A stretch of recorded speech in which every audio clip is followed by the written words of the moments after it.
We've just reached an agreement with Canada and Mexico, and we'll be selling our product into those countries without the imposition of tariffs or major tariffs. This is just pure good news for Canadians, for families, as they head into that long weekend. It's a done deal on steel. Canada and the U.S. strike an agreement to lift steel and aluminum tariffs. It's been a major sore point between Canada and the U.S. for quite some time now, but today Trudeau and Trump agreed to put a stop to steel and aluminum tariffs nearly a year after the U.S. first imposed them. Magda Garba-Selassie joins us live from Hamilton now, and Magda, they must be rejoicing there in Steeltown. Yeah, they are feeling pretty relieved because they've been stressing about this for almost a year now. Now, it was last June that the U.S. decided to impose these tariffs on Canadian products, 25% on steel imports and 10% on aluminum. And the reason at the time given was national security. Well, Canada came back with its own tariffs on U.S. products. And in the middle of all of that were those in the industry stuck in the middle, concerned about the rising costs and the consequences of that. And today, that tension was relieved. So Prime Minister Trudeau was asked about what Canada had to give up to get the deal done. You'll hear from him on that. You'll also hear from President Trump. A lot of people were talking about whether we would accept quotas, whether we would accept certain restrictions, and we, stayed strong because that's what workers were asking for us, but also that's what Canadians were saying, that these tariffs didn't make sense around national security.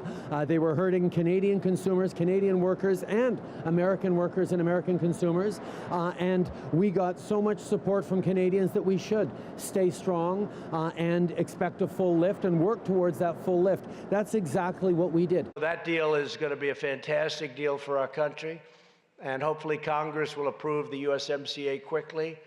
And then the great farmers and manufacturers and steel plants will make our economy even more successful than it already is, if that's possible. Okay, so both Trump and Trudeau sound happy with this deal, Magda, but what are you hearing from people actually in the steel industry? Well, this is the news that they have been waiting for. Prime Minister Trudeau was actually here when he made the announcement here at Stelco, the steel company. And afterwards, we heard from the CEO. We also heard from the Steelworkers Union. We have a tremendous amount of praise, really, for this government, that from the beginning, since this happened, they put on the retaliatory tariffs, they took a firm position, and they enabled us to be able to thrive in this market. And we did that by keeping our cost structure good, keeping employment, full employment, but also making higher downstream products to go after markets with higher profit margins. A lot of people are saying that, finally this has happened because, people weren't too happy, our members weren't too happy to see the tariffs were in place when the free trade agreement come out.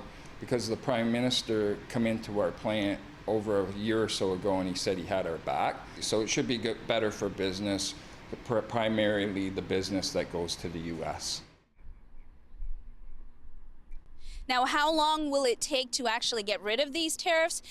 In place for almost a year, Dwight, we're told that it will only take 2 days to lift them. Magda Garba-Selassie in Hamilton tonight. Thank you, Magda. Now, those punitive tariffs have loomed over ratification of the new NAFTA, and like Magda just said, they will be gone within the next 48 hours. Canada has also agreed to drop its legal action against the U.S. at the WTO. So how did this deal come about? Katie Simpson has been on this story since day one, and she joins us now. Thank you, Katie. Hi. Walk us through what was happening behind the scenes with this. Well, we knew something was up in the past couple of weeks because there's been such an intense level of activity between Ottawa and Washington. Justin Trudeau had 2 high-level calls with Donald Trump and one with Mike Pence this week. And there have been a series of high-level meetings happening quietly behind the scenes. Also, Chrystia Freeland went to Washington this week, so there was clearly an active and engaged effort to try to get to a deal here. What sources are telling me that happened behind the scenes and what the real catalyst here is that Donald Trump is really frustrated right now because his trade talks with China are not going well, and he's very badly in need of a public win. What he thinks the public win can be would be getting the new NAFTA, or what the Americans call the USMCA, ratified and passed through Congress. He could point to that and say, hey, look at this thing I did for America, and it's looking great, because his other trade files right now with China, it's not looking so great. And so the political will was coming there from the Trump administration. He was encouraged to get a deal, and the Americans backed down from some of their more controversial demands, things that they wanted, like capping how much steel and aluminum Canada could sell to the United States, or how much Mexico could send into the United States as well. So there was new political will to get there. Justin Trudeau, I'm told in conversations with Donald Trump, really tried to lean into any insecurities that Donald Trump may have had about this, saying, look, we are your ally, we are your friend, we're not a national security threat, and that tried to help sort of convince President Trump to get there. Now they have to ratify this deal. So take us through that process. Well, Justin Trudeau today was certainly quite eager to say he's willing to be cooperative. Have a listen to what he told reporters just a short time ago. Now that we've had a full lift on these tariffs, we are going to work with the United States on timing for ratification, but we're very optimistic we're going to be able to move forward well in the coming weeks. There are only 20 more days that Parliament sits in Ottawa, so it's going to be kind of a tricky dance. But, of course, Justin Trudeau has a majority government, so that is something that he will put a priority on to try and move things along. The bigger question will be what kind of cooperation the Republicans and the Democrats are going to have in the United States to get that passed in the U.S. That's a different battle. That's not Canada's problem. But if Canada can help, Canada, we know from behind the scenes, those conversations, Canada has tried to do whatever it can. But for the American domestic process, they'll kind of back off and let them do their own thing. We are supposed to be friends after all, right? Thank you for your reporting on this, Katie. Thanks. Now to a different kind of cross-border back and forth. You are looking at Jurassic Park. It is a beautiful night to be out there cheering for our Raptors. All fans are keeping their fingers crossed for Game 2 tonight in Milwaukee. Coaches and players say they're not shaken by the disappointing loss in Game 1. I think it's always right when you win, and it's always wrong when you lose. I really do, and that's just the way it is. I mean, when the shot goes in, it drew up a great play, and when it doesn't, it was a bad play, and the wrong guy took it. That's just part of it. Just go in and try to win. That's it. Same mindset. It's nothing different. Just go in and try to execute our plays and be good on defense. The Raptors led for most of the game, but faltered in the fourth quarter in Game 1. Now, it may be fatigue. They haven't had much rest after a long 7-game series against Philly. The Game 1 loss may also be due to the fact that the Bucks have one of the best players in the world. Giannis Antetokounmpo led the team to a league best record this season. Now all eyes are on the player known as the Greek Freak. Kelda Ewan joins us now from Greek Town. And Kelda, you spoke to people who are now torn between cheering for their hometown team and cheering for this Greek Freak and staying true to their roots. That's right. On the one hand, you have the Raptors' hometown team trying to make it to their first NBA Finals ever. On the other hand, you have Giannis Antetokounmpo, a superstar player for the Bucks, beloved in the Greek community. He's from Greek himself. So here in Greek Town, well, who do you cheer for?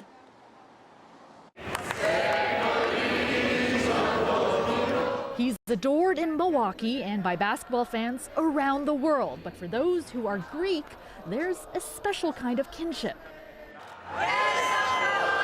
Last year, hundreds of people from our city's Greek community gathered to sing the Greek national anthem to Giannis after the Bucks-Raptors game in Toronto.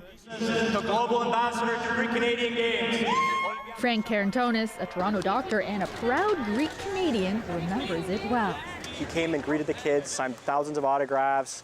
He's just a very humble guy. We gave him an honorary global ambassador. And the best thing about Giannis, he's just so humble.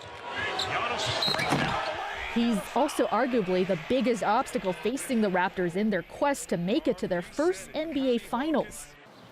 In the heart of Toronto's Greek Town, there is loyalty on both sides. Best player in the NBA, but we're cheering for the Raptors' hometown. He makes us very proud. And I know he's an amazing player, so I wish him good luck. And some don't know who to cheer for. Good luck to the Canadian team, I suppose, but also to Yanni. And this is the city that allows for us to, stay true to our roots. I think only in Toronto can you support somebody like Giannis, who's a hero for local Greek Canadians, and simultaneously cheer with passion and vigor for your Toronto Raptors, because that's your home team. I think it's awesome, and I'm just so proud to be in Toronto that you can do both of these things. 108-100. Carantone has helped to organize a game viewing party tonight for the Greek community, where he suspects most people will be cheering for the Raptors. As for him, if he had to pledge allegiance to one, this is the year. We love Giannis, but this is Toronto's time right now. Let's go Raptors. Tonight's Game 2 viewing party will be held at the Greek Community Center in East York. Now, the game starts at 8:30. The doors open at 8 o'clock, and it is expected that up to 500 people will be there. It should be a good one. Dwight? It will be. Thank you, Kelda. Now, only his friends in Greektown get to call him Yanni like they did in that story. You can read more about Giannis's impact on the Milwaukee community on our website. Our team was down there for the past few days talking to fans. Read more at cbc.ca/Toronto or the CBC News app. There's no doubt that the Raptors' Kawhi Leonard is the best player on our team, but there's some worry over whether the superstar will stay in Toronto after this season. So worried fans have started a new campaign to keep our hometown hero, well, here at home. You can follow me. The sign here is Kawhi and Dine.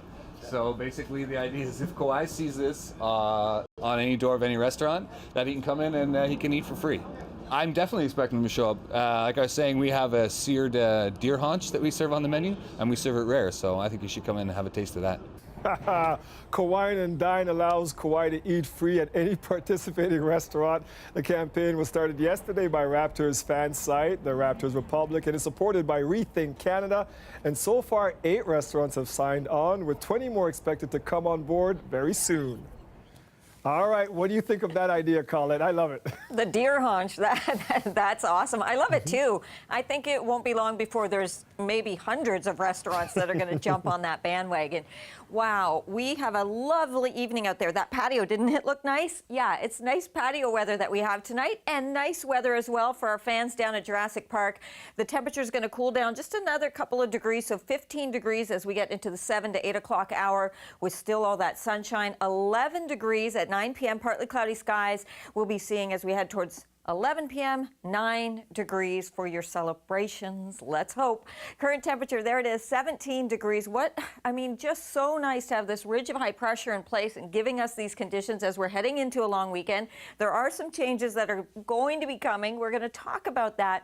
But for now, we get to enjoy this and no active weather through the overnight hours. Southwestern Ontario, a little bit of a different scenario. And what happens for us as we go into Saturday is we start the day off pretty nicely with some sunshine, and then into the afternoon really is when we get into the increasing cloudiness. And did you see that? A few scattered showers are possible as well tomorrow afternoon and into the early evening, but not raining everywhere. The heavier rains and the more sustained rains are going to be back to the north and northwest of us. So overnight tonight, 7 degrees, we'll say 5 to 7, actually a frost advisory to the north of us, and I'm going to show you that in just a moment, but towards the city, 7 degrees, and then tomorrow afternoon, a high of only 14, so it is a cooler day for Saturday, that chance of showers in the afternoon, but we have an incredible warm-up coming for Sunday, Dwight. I'll tell you about that and where we might see some more rain coming up. Thanks, Colette. You're welcome. What do these 3 things have in common? They can help protect your vehicle against electronic car theft. I'll tell you more about that coming up. We are getting some exact numbers on just how many sections of classes have been canceled at Toronto schools due to the provincial funding cuts to education. In a statement, a TDSB spokesperson wrote, "We've said from the beginning that when you reduce the number of secondary teachers in our schools, it has a direct impact on the course options and services for our students." Here's what the TDSB made official today. 123 grade 9 compulsory sections have been canceled. In grade 10, 64 compulsory sections have been scrapped. Those include classes in subjects like English, math, science, geography, French, and phys ed, history, civics, and career studies. Now, when it comes to electives, 133 elective sections in grade 9 and 10 were canceled. And in grades 11 and 12, that number jumps to 414. One of the largest transit infrastructure projects in the country is beginning to take shape. The Eglinton Crosstown Light Rail project is chugging along across our city, and the project has hit some pretty significant milestones. Philip Lishanek takes us down to track level. It no longer looks like a massive trench down the middle of the road. The Eglinton crosstown between Victoria Park and Warden Avenues is starting to look like something that will actually carry a vehicle rather than hold up traffic. We are making fantastic progress on Eglinton. Tracks getting laid, there's work happening on all 11 the stations and as well as the 8 stops. Tracks are being laid here in the stretch of Scarborough known as the Golden Mile. And while that's a big milestone, there was a bit of a bump in the road and a big unveiling planned for today. So far, Metrolinx has received 6 light rail vehicles that will run on the line from Bombardier. The first one is running under its own power, and today was to be its first public demonstration. But that plan was stopped in its tracks. So today we were going to demonstrate the train. I actually drove the train personally myself yesterday, so I can say I know the train runs. But the power supply into the facility failed for something that we had in the facility. So it's busy eking out the gremlins in the power supply at the maintenance facility. Bombardier doesn't have a great track record when it comes to its delivery schedule. There was a delay in delivering a prototype vehicle to Metrolinx. But with more than 2 years from when the line is scheduled to go into service, Verster is confident Bombardier will keep to its timetable. These vehicles were more than 2 years late, and we've recovered all of that time because we put strong commercial levers in place with Bombardier. And the vehicles were delivered a few weeks late, but they are now getting to the space where they are starting to run on their own power, and testing and delivery is where we want it to be. Metrolinx cut Bombardier's contract in half from 182 to 76 vehicles to be delivered by 2021. The next step is to test this first train out on the track as soon as the kinks are worked out, giving the public a glimpse of what's coming down the line in 2 years' time. Philip Shannock, CBC News, Toronto. I think a lot of people are going to come here for the first time and fall in love with the city. There's not just a lot to do at night, it's also a thriving tech capital. A tech conference is on a collision course with this 6. After the break, I speak with the man who brought collision to the city about all the stars coming to town and the state of tech in Toronto. But first, it's a plan to reshape the face of Yonge and Eglinton, and it's been years in the making. I'm Tally Ricci, and coming up, why residents in this neighborhood are concerned that Midtown in Focus is in jeopardy, and why developers say this area can handle more density. The weather update is brought to you by Train Extreme Conditions Testing. It's hard to stop a train, really hard. Train, the most reliable heating and cooling brand.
Residents are worried an ambitious plan to reshape the face of Yonge and Eglinton is in jeopardy.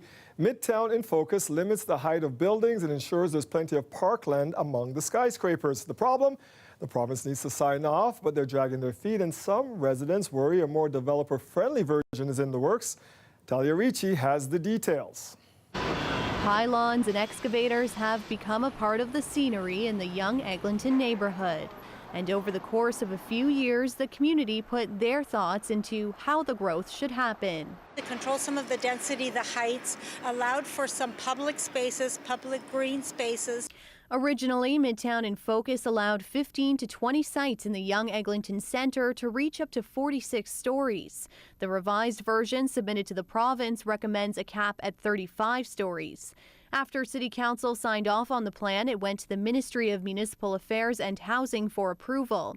That was last August. The deadline is June 6th. We have never seen a minister's office sit on a secondary plan the way that this minister is. And that's part of what's making us worried. The worry is that Midtown in Focus will die, but the minister responsible says the plan isn't collecting dust. He's just still reviewing it and aware of the looming deadline. We decided that we needed to take a more in-depth look, so I asked for an extension, which expires on June the 6th, and I'm confident we'll be in a situation then where we can move forward. The minister can approve the plan, reject it, or make further amendments. Developers hope the province will open up the area for more density than the current plan allows. We believe that because of the investment in transit that has been made in that area, that those densities can be supported. And we made those views known as we were consulting with the city throughout the process. But for those living it, more shovels in the ground continues to unearth concerns about the neighborhood's future. The average concerns are around the intensity of development. Talia Ricci, CBC News, Toronto. 25,000 people will be descending onto Exhibition Place next week. They're here for the Collision Conference. It's a huge tech conference that brings together entrepreneurs, investors, and even a few celebrities. It is the brainchild of Web Summit CEO Paddy Cosgrove. I spoke with him about why he's bringing Collision to Toronto and how a pub crawl with Bono put his conference on the map. All right, Paddy, we're calling it the TIFF of Tech. You can call it whatever you want. How would you describe Collision? What is it all about? Oh, it's a melting pot of entrepreneurs and investors from more than 120 countries around the world descending on Toronto for 4 days of networking by day and networking by night as well. The big question for us is, why bring it to Toronto? We love our city, but what did you see in us? Well, I think a lot of people are going to come here for the first time and fall in love with the city. There's not just a lot to do at night, it's also a thriving tech capital. I know that. Toronto has very much arrived, but I think for many people coming to Canada, this will be their first time here, and certainly their first time realizing that Canada is a force in tech to be reckoned with. We love you already, Paddy. 25,000 people coming here.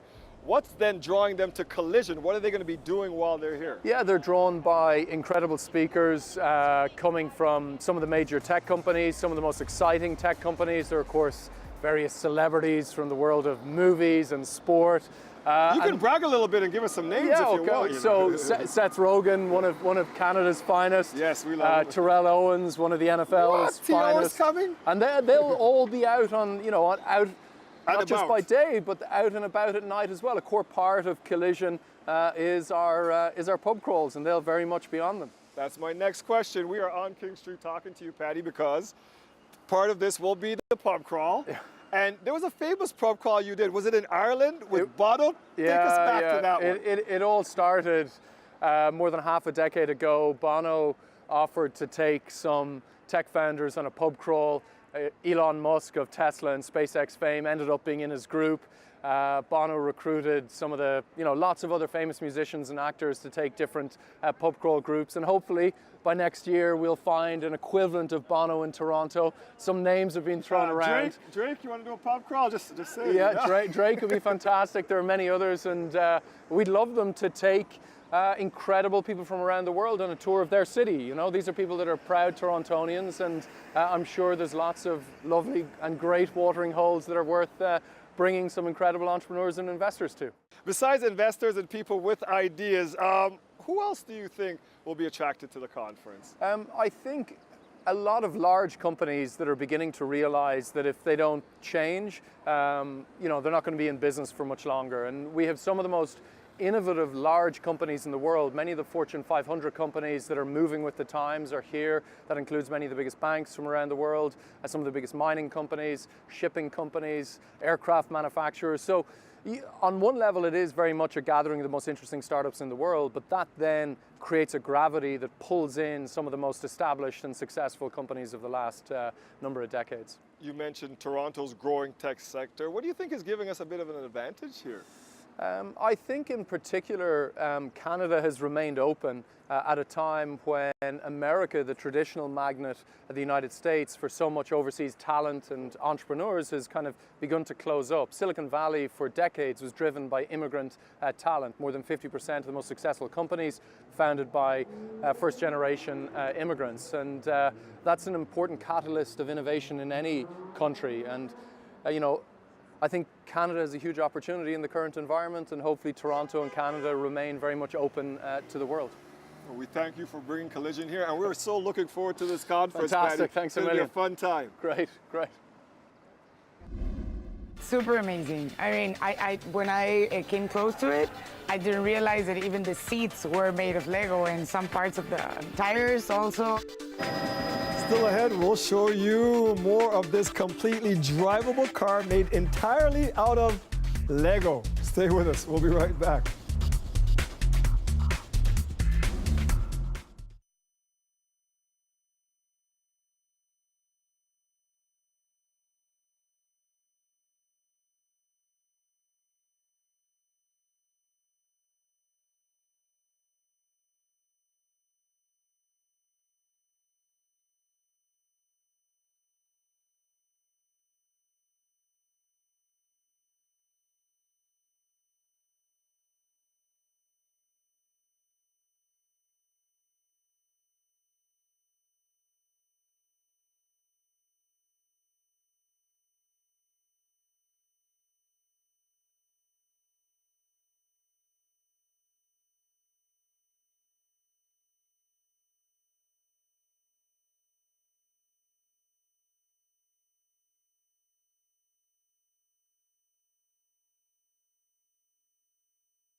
Electronic auto theft continues to be a big concern for luxury car drivers. It involves using high-tech devices to steal them without ever having access to the actual keys.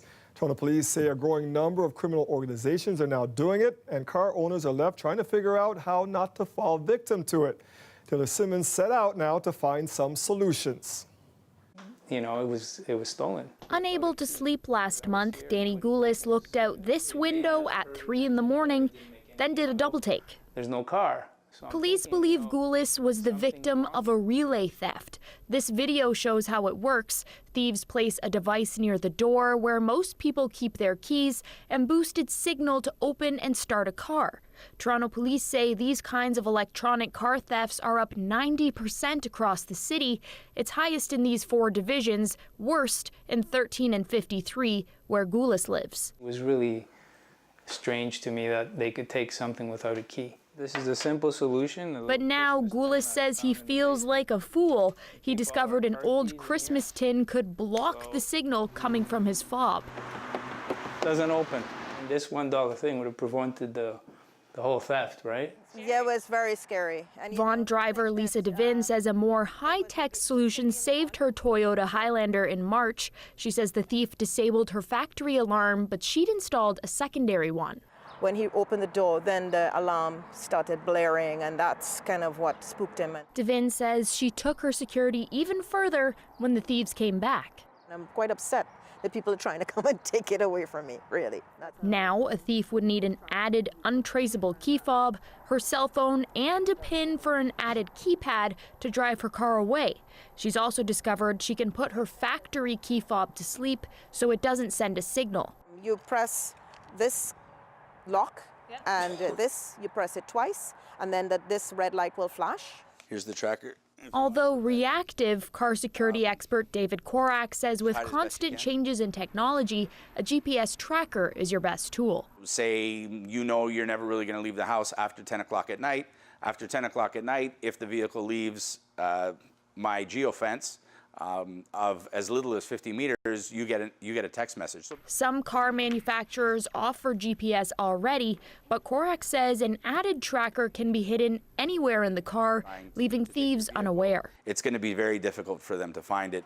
Police say adding extra deterrence to your car or even your driveway could also help. Things like a security camera, parking in your garage, or even a steering wheel club. Taylor Simmons, CBC News, Toronto. Police have arrested one of the suspects wanted in a homicide earlier this month in Rexdale. 21-year-old Andre Deuce of Mississauga turned himself into police on Wednesday. He's been charged with first-degree murder in the death of 26-year-old Blaine Gerardo Grindley. Now, Grindley was found shot to death in his townhouse on John Garland Boulevard on May 1st. Police are still looking for 2 other suspects, 29-year-old Michael Smith of Brampton and 27-year-old Dane St. Ladine of Mississauga are wanted on Canada-wide warrants. You have until 7 p.m. tonight to turn in your unwanted firearms for cold, hard cash. After 3 weeks and more than 2,300 guns turned in, Toronto police are calling the gun buyback program a success. Any day that the Toronto police can remove a firearm from a home is a good day. So we've had a lot of good days the last 3 weeks.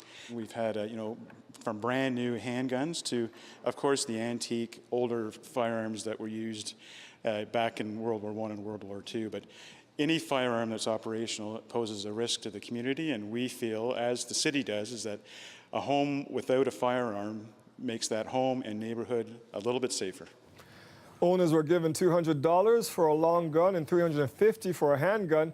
A third of the retrieved firearms were handguns. Police are examining each gun for links to criminal activity. So far, none have been connected to any crime. Eventually, they will all be destroyed. If you have over 20 pounds to lose, you could qualify for a weight loss grant up to $2,000. They promised to pay people to drop some pounds, but we heard from dozens who say when it came time to deliver, the so-called weight loss grants program wouldn't pay up. That story coming up.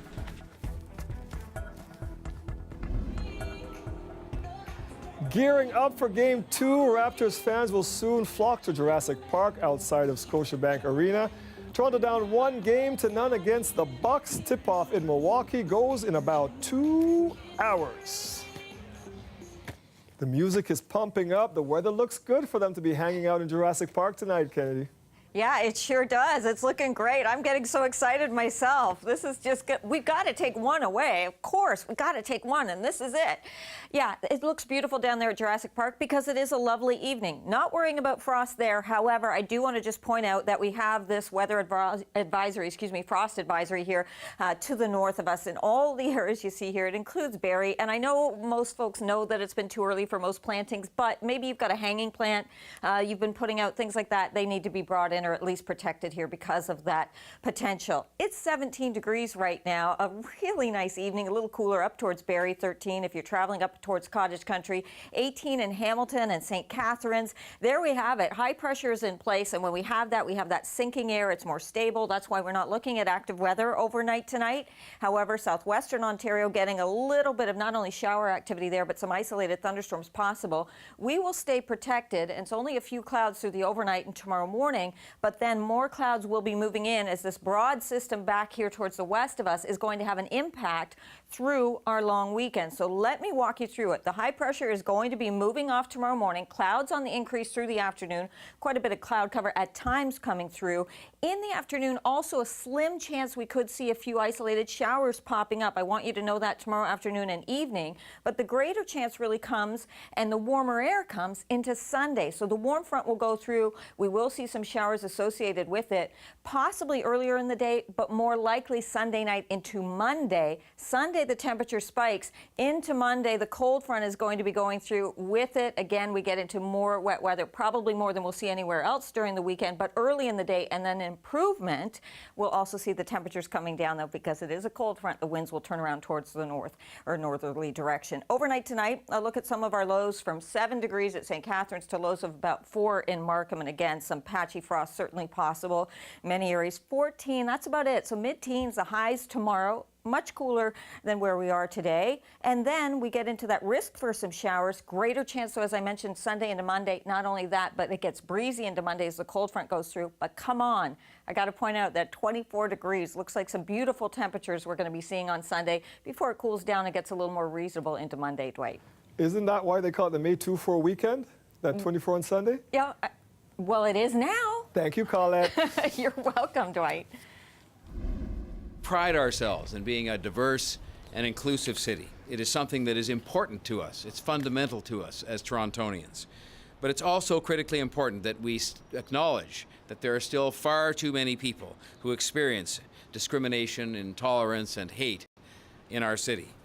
Mayor John Tory raising a rainbow and transgender flag at City Hall today. It's to mark International Day Against Homophobia, Transphobia, and Biphobia. The mayor, along with other members of the community, also spoke about the importance of speaking out against hatred of any kind, not just against the LGBT community. LGBTQ rights activists around the world are celebrating a historic first. Lawmakers in Taiwan have voted in favor of legalizing same-sex marriage. Thousands of people, including many same-sex couples, gathered outside the island's parliament before the vote. This new law is a first for Asia and is being hailed as a breakthrough by LGBTQ groups. There are some caveats, however. For example, the law only allows same-sex marriages between Taiwanese people or with foreigners whose countries also recognize same-sex marriage, like Canada. The law becomes official once it gets approval from Taiwan's president.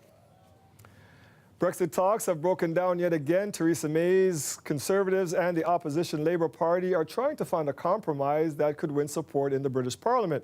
Margaret Evans unpacks the impasse. The real surprise, say some, is that efforts to find a compromise lasted as long as they did. Both the governing Conservative Party here and the opposition Labour are divided over Brexit, and that makes it difficult for either of them to agree to concessions that might otherwise alienate big chunks of their supporters. Both sides are blaming each other for the collapse of the talks. Have a listen to Theresa May earlier today. We haven't been able to overcome the fact that there isn't a common position in Labour about whether they want to deliver Brexit or hold a second referendum, which could reverse it.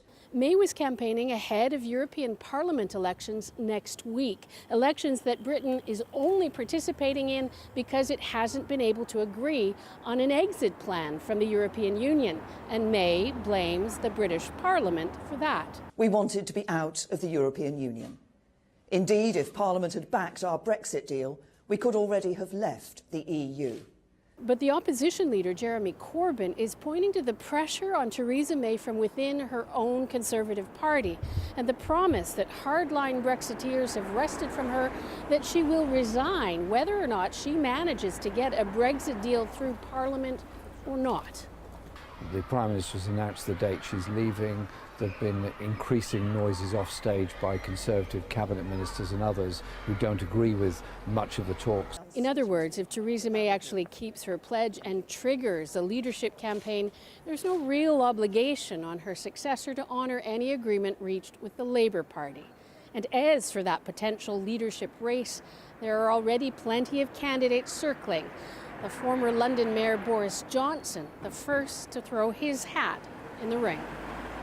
Margaret Evans, CBC News, London. As we head to break, here's a look at where the markets closed today. Stay with us. We will be right back.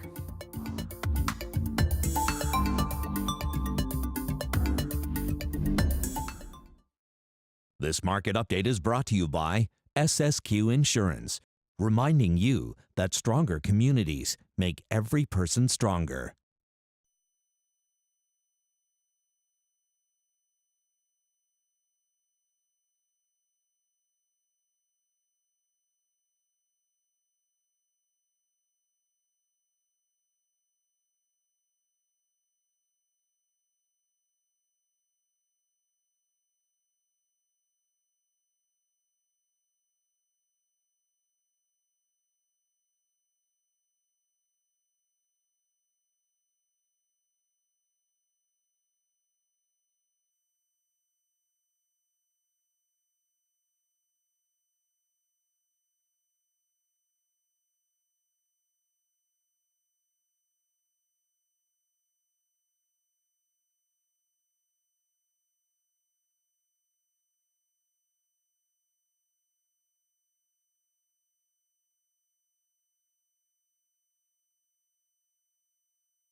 The promise turned out to be too good to be true. National TV and radio ads promising to pay people to lose weight, but Go Public heard from dozens of people who say when it came time to deliver, the so-called weight loss grants program wouldn't pay up or drag customer claims out for months before cutting a check. Rosa Marcatelli now with the program and its promises. If you have over 20 pounds to lose, the ads are everywhere. Get paid to lose weight. There's no cost to apply and no risk. Rochelle Prevost says she followed all the rules. She also signed up for the diet program specifically recommended by the grants company called Dalewood Health Clinic.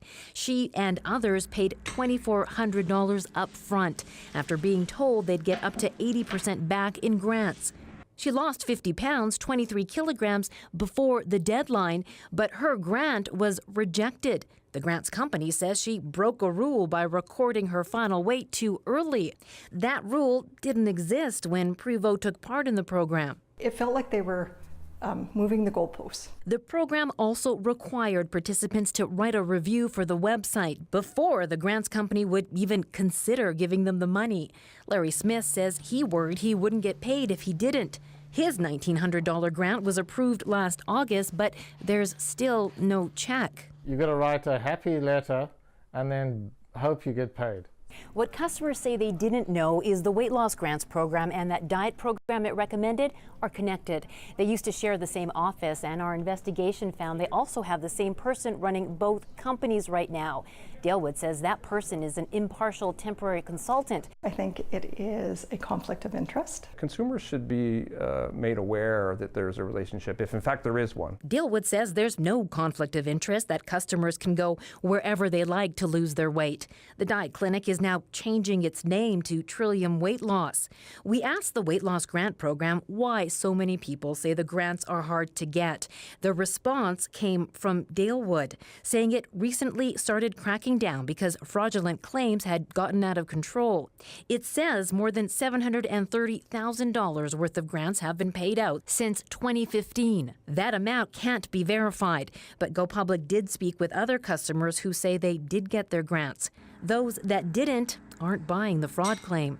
Do you feel that you were taken advantage of? I'll say it over and over again. I held up my end of the bargain, and I don't feel like they are. After GoPublic's investigation, the grants program has shut down. It says it's because there were too many fraudulent claims. The company reacted to GoPublic's story on its website. Rosa Marcatelli, CBC News, Calgary. Keanu Reeves is back on the big screen as John Wick. The third installment of the action series is now out. Eli is here to tell us if the third time's the charm. Stay with us. We'll be right back.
It's a teenage fantasy come true. A team of designers in Europe have clipped together 1 million tiny Legos, building a full-size, splashy sports car. And it actually runs okay. Only 20 kilometers an hour, though. But you know what? You have to see it to believe it. Take a look.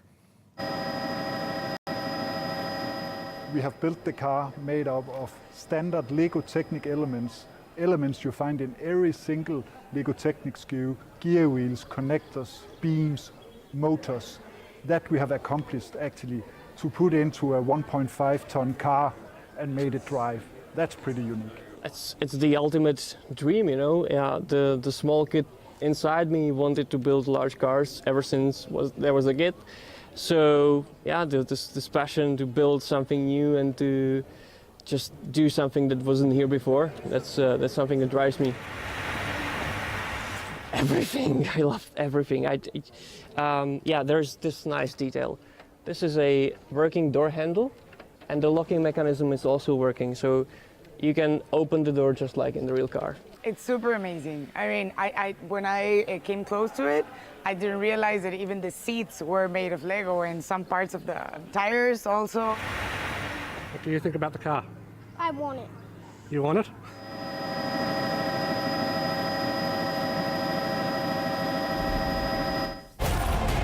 I've been looking forward to meeting you for a long time. And so far, you haven't disappointed. High praise for this big screen assassin. Keanu Reeves is back for more as John Wick in Parabellum. The Canadian actor shows off his stunt skills again in the third installment of the trilogy. Based on the previews, it looks like Wick still can't stay out of trouble. Eli Glasner's here with his review. So, Eli, yet another John Wick movie. Where does part 3 begin? 2 minutes after the end of John Wick #2. So it really does pick up right where the last one left off. Now, if you haven't had the pleasure of the Wickian world, let me explain. John Wick is an assassin, maybe the greatest assassin in the world. Many years ago, some bad people came to his place, did something very bad to him, and he killed them all very dead.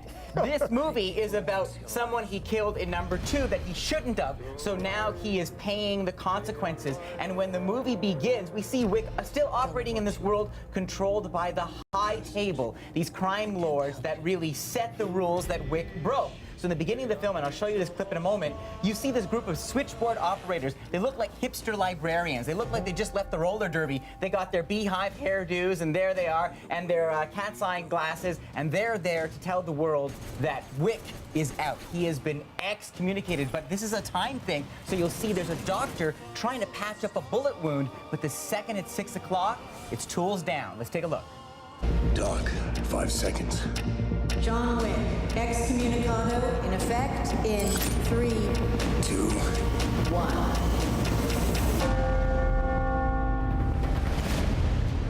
And away we go.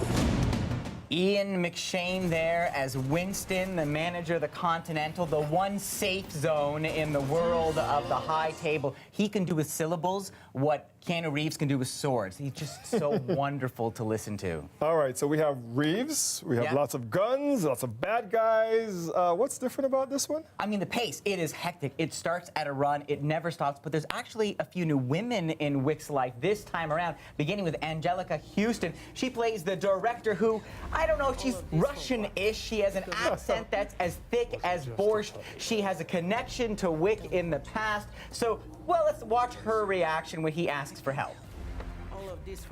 I can't help you, Jadani. The High Table wants your life. How can you fight the wind? How can you smash the mountains? How can you bury the ocean?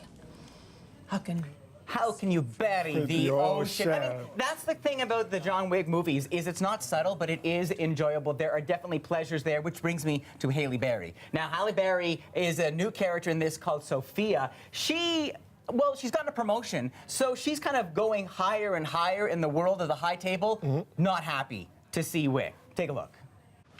You do realize that I'm management now, right? I'm not service anymore, John, so I don't go around shooting people in the head. I'm not asking you to kill anyone. I just need you to get me to him. To who? So Wick is looking for help to find someone who can rewrite those rules. That's not important, but if you still have sore feelings about what happened to Wick's puppy in the first film, wait until you see what Halle Berry's character does. She spent 6 months practicing with these 2 dogs because she uses them as fury demons of vengeance. In this movie, the dogs bite back, and all that work she put in pays off. It's an amazing sequence. Well, I like to know that Halle Berry's in it, but you have Halle Berry and her furry friends. They're holding their own, but can Wick keep up? He keeps up, and you know what's interesting? The guy pushing him even harder and faster is the director, Chad Stahelski. This is the guy who has been working with Keanu Reeves since the days of The Matrix, and that's how you get scenes like this. Like, he knows that Keanu knows how to ride a bike, he knows how to hold himself, he knows how to fight, and so he's pushing Keanu farther and farther. And so, yeah, it's not exactly believable. He's basically Wile E. Coyote in a very nice suit, but it is bloody good fun, and this gets 3.5 stars. I'm going to check it out. Thank you, Eli. You're welcome. Happy Friday, buddy. You too. Jurassic Park, are you ready to roar? Fans are filing in to watch Game 2 of the Eastern Conference Finals on the big screen outside Scotiabank Arena. Toronto looking to bounce back against the Bucks. We'll have more on how the city is getting Raptors ready after the break.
If the city wasn't already basketball crazy, a downtown park just got a major makeover in the name of the game. A massive Raptors logo was painted onto the turf at Canoe Park Landing Park today. The mayor says it's a homecoming present for the team when they get back in the city for Game 3 on Sunday, and we love it. I'm just happy that we're able to sort of send a really big signal of our support for this great team who's given us so much excitement all year.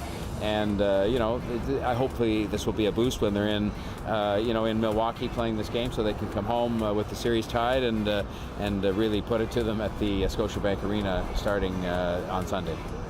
You tell them, Mayor, the city did something similar for the Jays when they made the playoffs in 2015. Tory says he plans to tweet a photo of the logo to the mayor of Milwaukee to prove this city has more love for their team than his.